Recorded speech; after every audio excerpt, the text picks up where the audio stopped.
America's most dangerous gangs exposed. The alley was dark, but the sound of footsteps echoed loudly against the walls. A teenager, no older than 16, was being dragged by two men covered in tattoos from their necks to their hands. The boy begged for his life, but the gang members didn't care. With machetes glinting under a flickering streetlight, they raised their weapons high. This was MS-13, and they wanted to send a message. The swing of steel cut through the night, and within seconds, silence fell. The boy's screams stopped.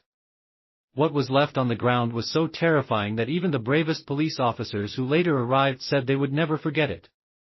But this was only one of many killings, and the world was just beginning to understand the brutal force of America's most dangerous gang. That it hadn't always started like this. MS-13 was born in the neighborhoods of Los Angeles back in the 1980s. Immigrant teenagers from El Salvador came together for protection. At first, they were just kids trying to survive in tough neighborhoods, facing bullies and rivals. But slowly, the group changed. They learned that fear was more powerful than numbers. They tattooed their bodies with devils, skulls, and the letters MS-13, marking themselves forever as soldiers of the gang.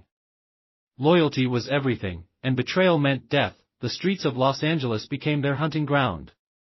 They demanded money from shop owners, calling it protection fees. Those who refused would see their stores burned down or their families threatened. They used baseball bats, knives, and sometimes even guns.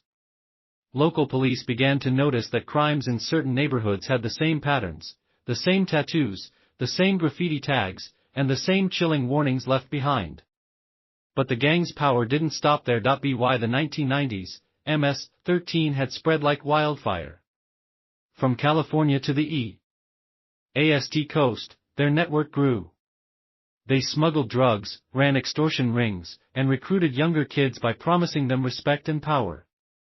To join, new recruits had to prove their loyalty in shocking ways, sometimes by beating another member for 13 seconds straight, other times by committing violent crimes against strangers. Once you were in, there was no way out. The gang made sure of that. Police forces tried to crack down. Raids happened in cities like Los Angeles, New York, and Boston. Dozens of members were arrested, but for every member taken off the street, another stepped up to replace him. MS-13 had created a cycle of fear. Their leaders hid behind layers of command, often operating from prisons where they still gave orders to soldiers outside. Even behind bars, their reach was unstoppable. The FBI labeled them one of the most dangerous criminal organizations in the world. They were nearly impossible to infiltrate because of their loyalty oaths and secret codes. Tattoos weren't just decorations, they were maps of crimes, symbols of kills, and promises of eternal brotherhood.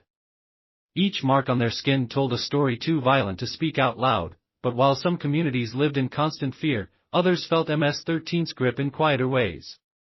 In certain towns, mothers walked their children home faster, locking doors as soon as the sun went down. Small business owners paid money to stay safe. Schools whispered about kids suddenly disappearing, only to return with tattoos and new attitudes. Some families even moved across states just to escape neighborhoods the gang had claimed as their own. For a time, it seemed like MS-13 was unstoppable. Every extreme act of violence only brought them more attention and more recruits who admired their ruthlessness. The gang thrived on fear, using it as a weapon just as sharp as their machetes. Their reputation grew so terrifying that even rivals stayed out of their way. One night in Long Island, New York, police received a call that would shake the community to its core. A group of teenagers had gone missing after a party. Hours later, their bodies were discovered in a wooded area, brutally murdered. The crime scene shocked even seasoned detectives. The killings bore the signature of MS-13, violent, merciless, and meant to terrify. For the families of the victims, life would never be the same. For the authorities, the message was clear: the gang had expanded far beyond Los Angeles, and their reach was now nationwide, but this killing spree was only the beginning of something far darker. Police investigations were about to uncover secrets buried deep inside the gang's world, and the next move by MS-13 would shake America like never before. The discovery of the murdered teenagers in Long Island sent waves of fear across the community. Parents clutched their children tighter, schools locked their doors, and neighbors who once trusted each other now looked over their shoulders in silence.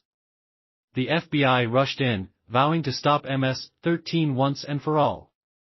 Agents worked day and night, tracing phone calls, watching hangouts, and tracking the gang's movements. But MS-13 was slippery. They hid in plain sight, blending into neighborhoods, schools, and workplaces.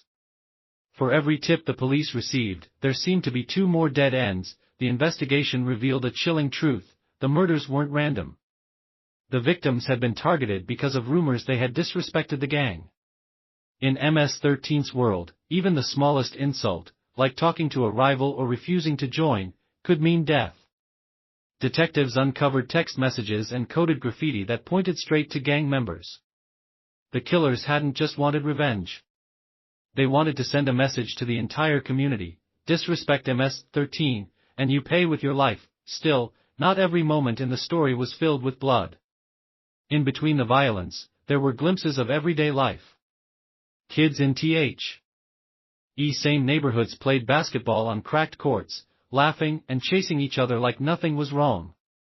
Shop owners tried to keep their businesses running, selling groceries or fixing cars, even though they quietly handed over cash envelopes to gang members each week. Churches filled with families praying for safety, their voices trembling as they begged for protection.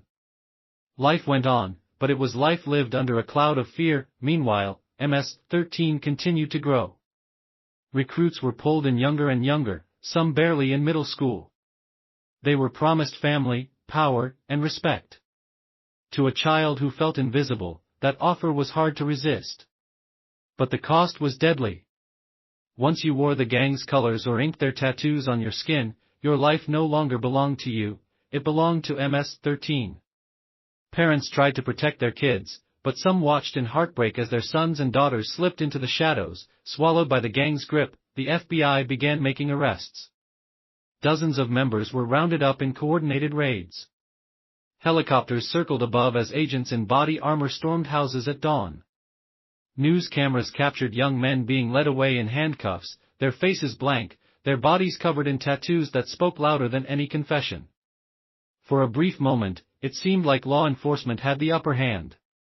Headlines read, MS-13 leaders arrested in nationwide crackdown.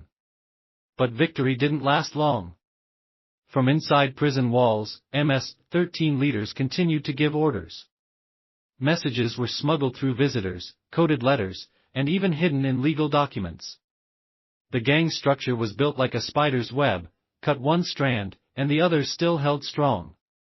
Violence erupted again in the streets, proving the fight was far from over. Then came one of the most terrifying incidents yet.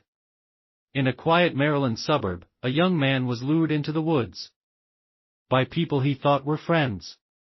There, waiting in the dark, were MS-13 members. They accused him of betraying the gang, of being an informant. He denied it, begged for his life, but the gang didn't listen.